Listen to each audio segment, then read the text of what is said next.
How's it going, fam? Welcome back to Erica's EDC. And as you can see, we have a whole bunch of beautiful traditional knives out here for display.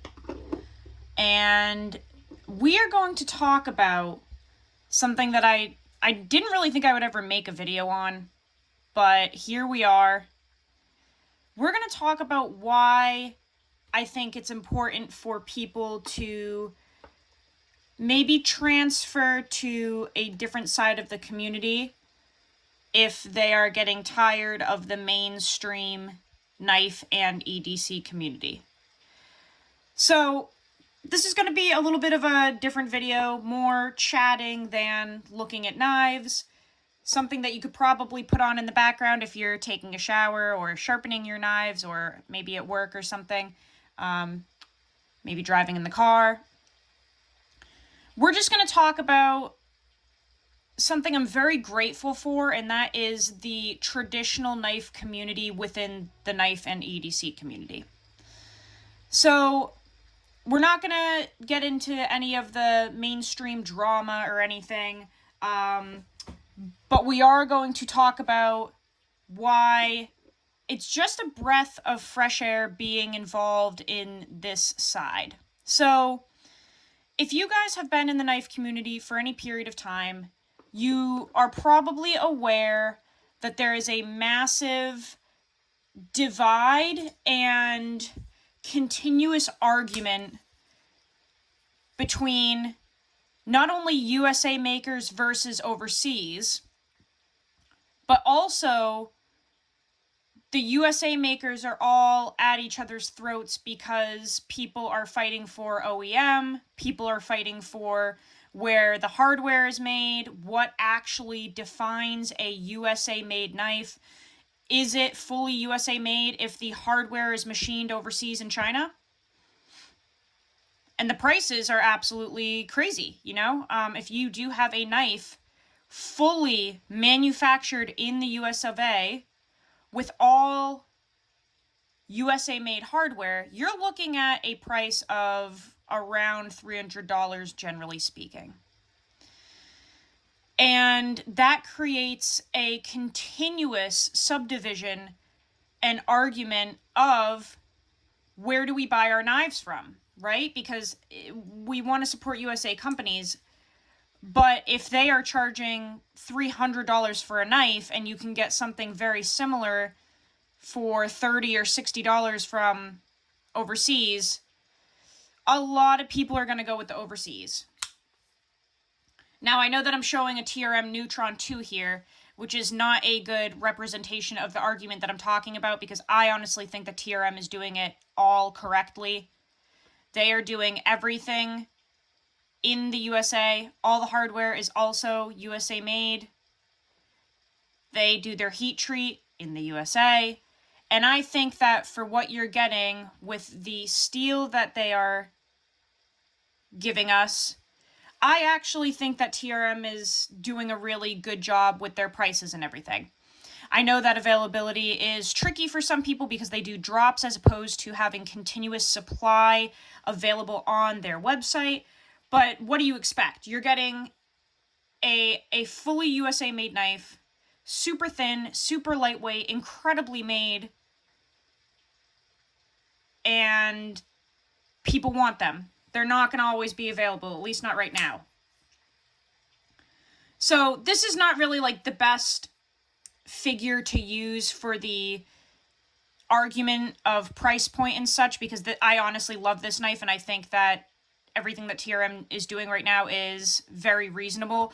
But if we start bringing in Chris Reeve or maybe Tactile Knife Company, that's when people start to get very passionate about things.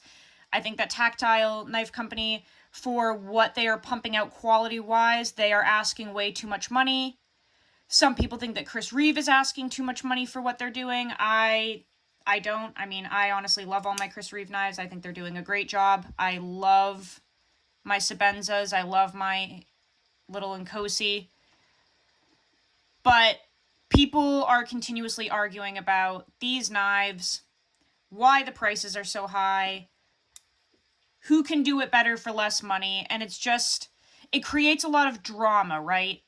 Because then people try to do it better, and there's just this continuous cutthroat competition of who can make the coolest knife, who can make the most fidgety knife, who's doing it here, who has an OEM overseas. There goes the itching, of course. It's just a lot of chatter. It's almost like the mainstream community is like a mosquito in your ear that's just buzzing constantly, and it just never stops for 2 seconds. It just doesn't like chill out. It's just there all the time. You always have the Spyderco versus Benchmade thing going on. Which one is better? We never really know what Benchmade is doing with their heat treat. Their prices are absolutely ridiculous these days, which is really a bummer because their designs can be really cool sometimes, but no one can even afford these knives anymore. They are pumping out little tiny knives half the size of this and charging like $250 for them.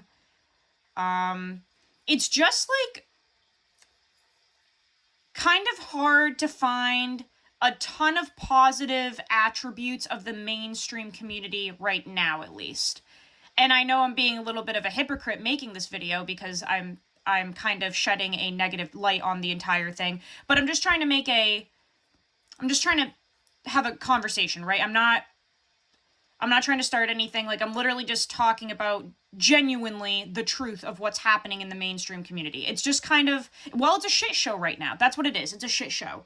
There's a lot of drama, a lot of makers that are having beef, a lot of people ripping each other off. It's a tough time in the mainstream community because it blew up and now there are a lot of people involved. So I kind of took a break from it for a while, you know, when I deleted my Instagram, I took a nice long break from the mainstream community. I was still doing my knife videos on YouTube, but I kind of just stepped back for a little bit and was like, okay, I sold off most of my collection. I have what I need. Let's just take a few months to kind of think about where we want to go from here, because obviously the mainstream aspect is not working for me personally. I'm way too sensitive for it. I'm going to admit that. I am way too sensitive to be part of the mainstream community. It is too cutthroat. It's too dark. And I'm a baby. And I can't handle the continuous fighting, arguing, picking sides, getting gypped, people talking crap about each other, group chats going about specific people. I can't do it. I'm way too sensitive and I'm not strong enough to handle it. So I left for a while. And when I came back, I wanted to start over and try something different. So I kind of hopped into the traditional side of things after watching many videos from Georgia Adventurer. Randy is the one that inspired me to simplify my life, slow down, and find people with similar beliefs and morals and opinions and viewpoints as myself. And I watched all of his videos. I couldn't stop. He is so wise, so gentle.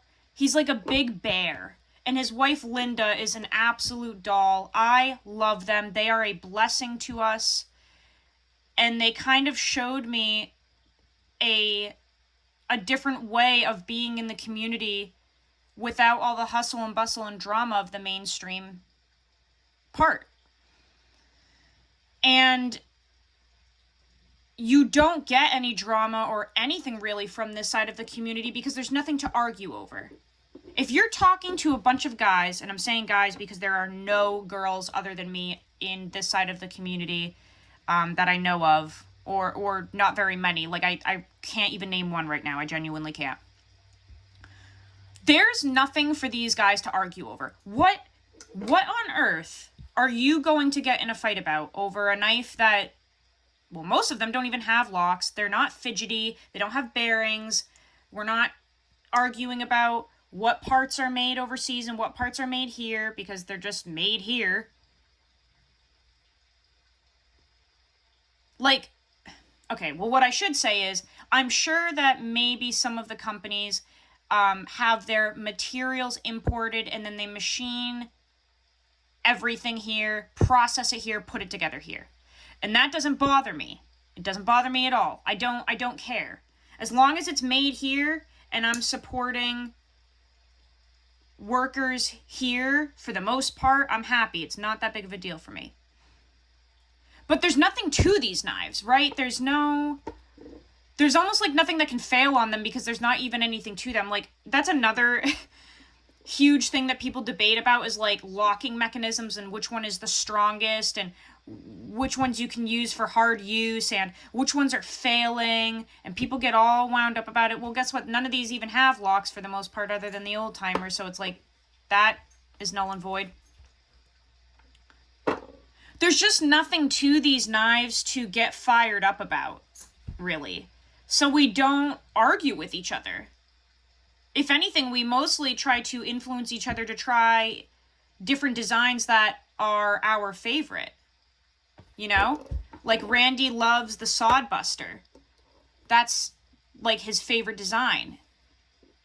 Richter Knives, Michael over at Richter Knives, check out his work and fill up his books, please. He has an Instagram and a YouTube channel called Richter Knives. Michael, his favorite design used to be the GEC Viper. And I believe since watching Georgia Adventure and stuff, he changed it over to the Sodbuster. And I think now the Sodbuster is kind of his favorite, but it was the GEC Viper. And we kind of just focus on being positive, influencing each other to try different designs that have worked well for us. There's a lot of gift giving and trading and borrowing, and nobody's ripping anybody off. It's just a breath of fresh air, like I said earlier in the video. It's just a nice change. Nobody has any beef with anyone. No one has any drama. It's just chill.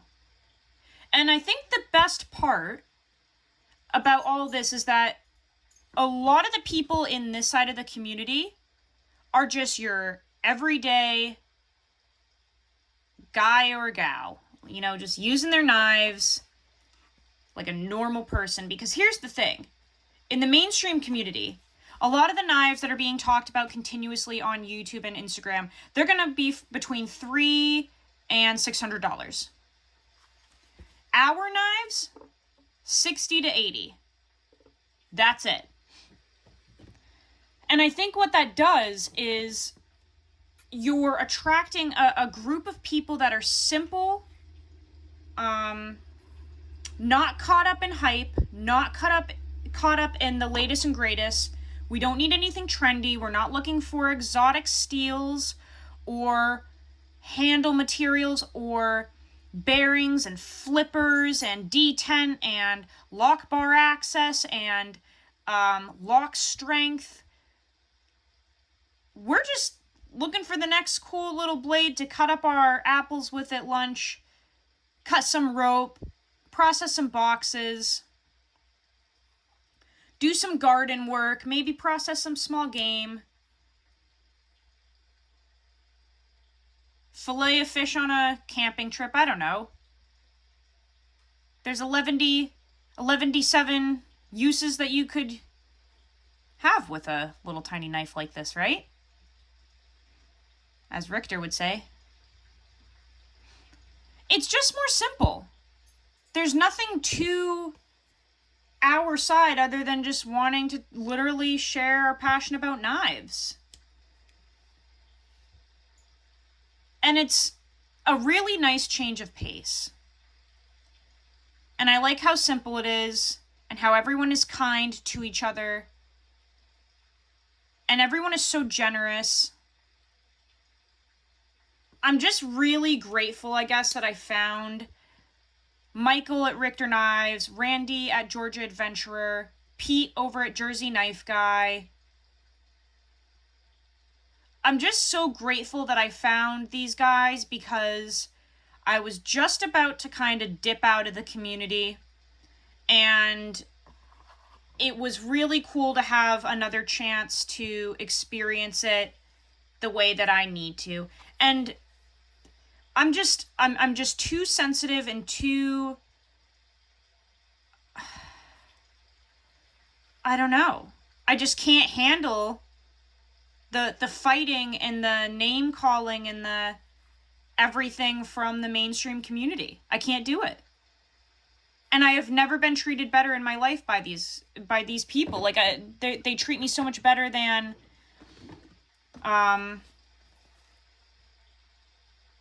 a lot of people in the mainstream community, you know? And that's not to say that, like, anything crazy happened in the mainstream. Like, to me. Like, it didn't. I'm just saying, I think I'm, like, what's it called? An empath? So if other people are going through things, like, I feel what they're feeling, I guess. Like, it just makes me sad. And it's happening all the time. And I just couldn't do it anymore. I was like, oh my gosh, how are you guys being so awful to each other? And the worst part is I used to be part of that. I used to talk poorly about certain people too. And then I was like, okay, I can't do this anymore. This is making me a type of person I don't want to be. So I'm so grateful that I found this little part of the community because everyone is so sweet, guys.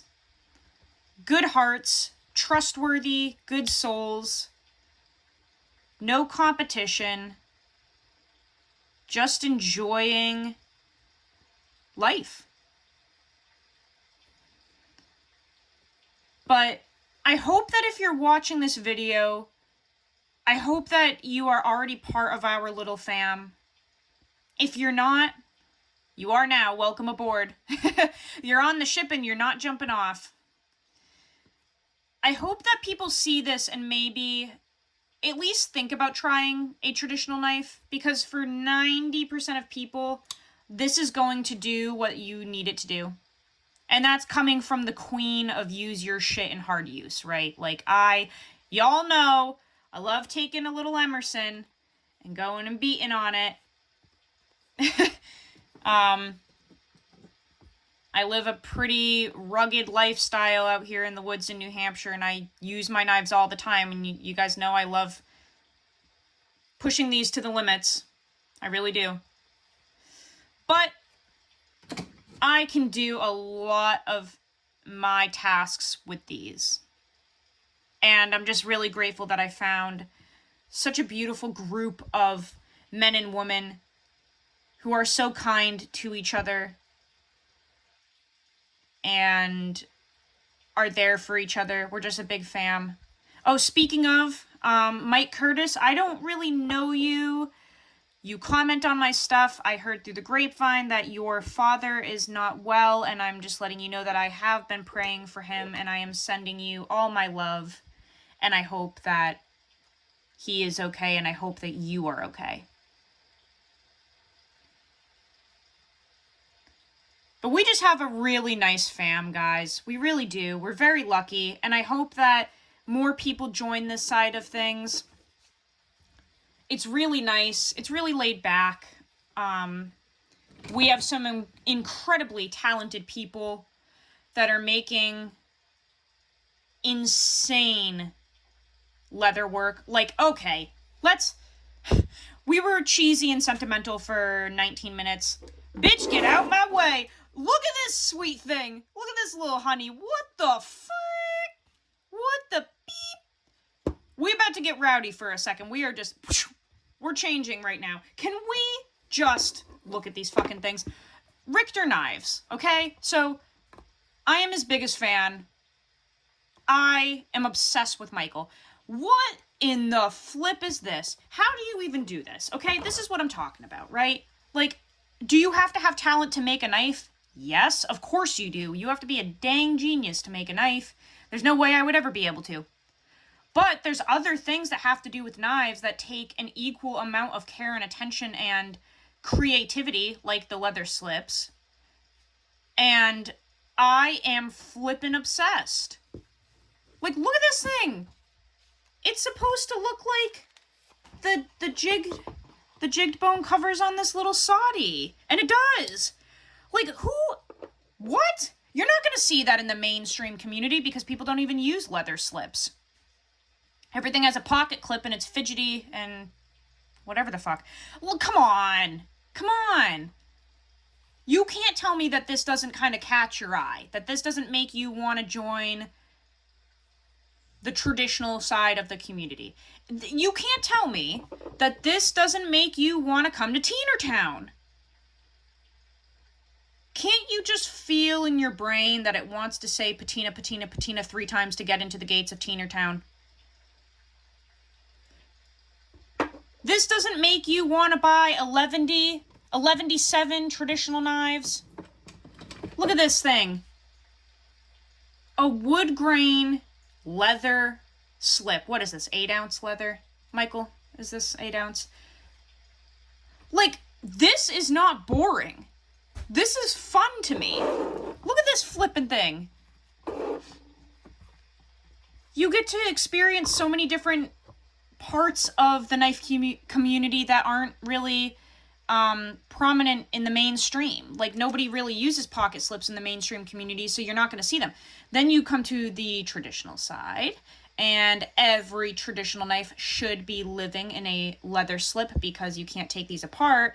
So if you put it in a leather slip, it protects the moving parts from collecting dust and debris and dirt. The triple D. Oh my god, that sounded so fucked up. I'm sorry. That's not okay. I take that back. Anyway, it's just fun. Like, there's so many cool little niche items that you can buy, different steels that you can use. If you don't like patina, that kind of concerns me. I don't know. It's so fun and creative and different compared to what you see everywhere else.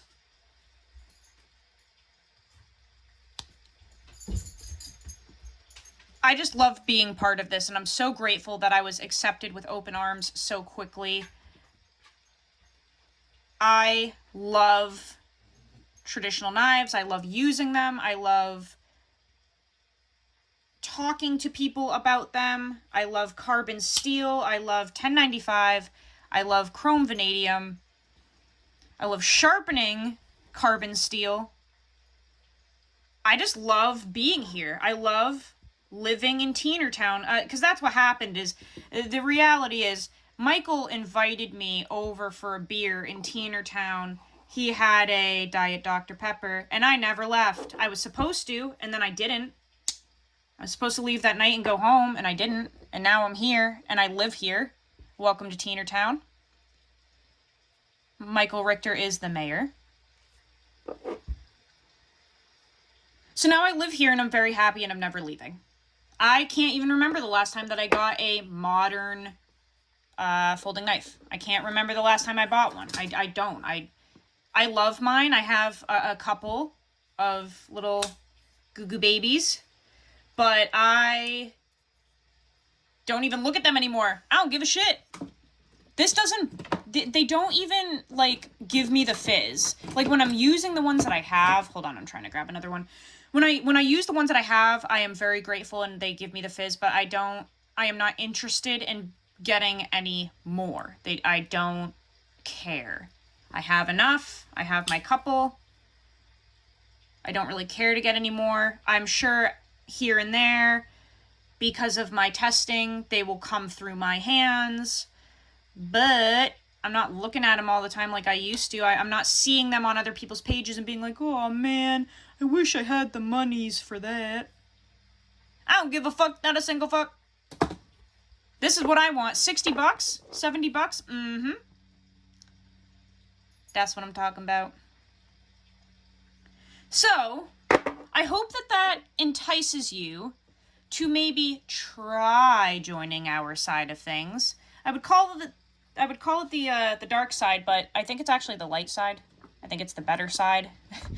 If I'm being cocky, I think it's just the better side of things. I think it's more fun. I think it's more kind. I think it's more creative. So if you are ever interested in chatting about traditional knives, case knives, GEC knives, hit me up on Instagram. Let me know down in the comments if you have started to simplify your life, if you have gotten interested in carbon steel, patina, old school knives, because I have caught the bug and I'm not leaving. I love being here.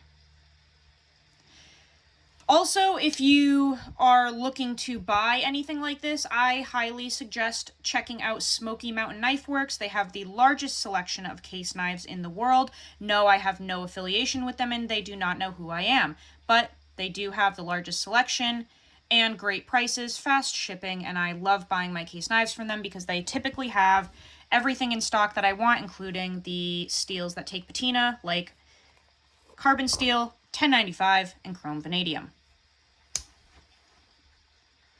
I'm going to leave you guys with that. I hope you enjoyed this little chat. I love doing these sit-down videos once in a while where we're not really like talking about testing or anything in particular, but just kind of catching up on how life is going. And my life in Teenertown is honestly freaking awesome right now, so I just wanted to document that.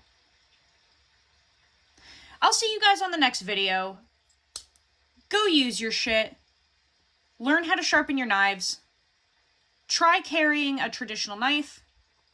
Buy a slip from Richter Knives or EDC Leatherworks. And I will see you guys on the next video. I love you all so much. Take care. Beep.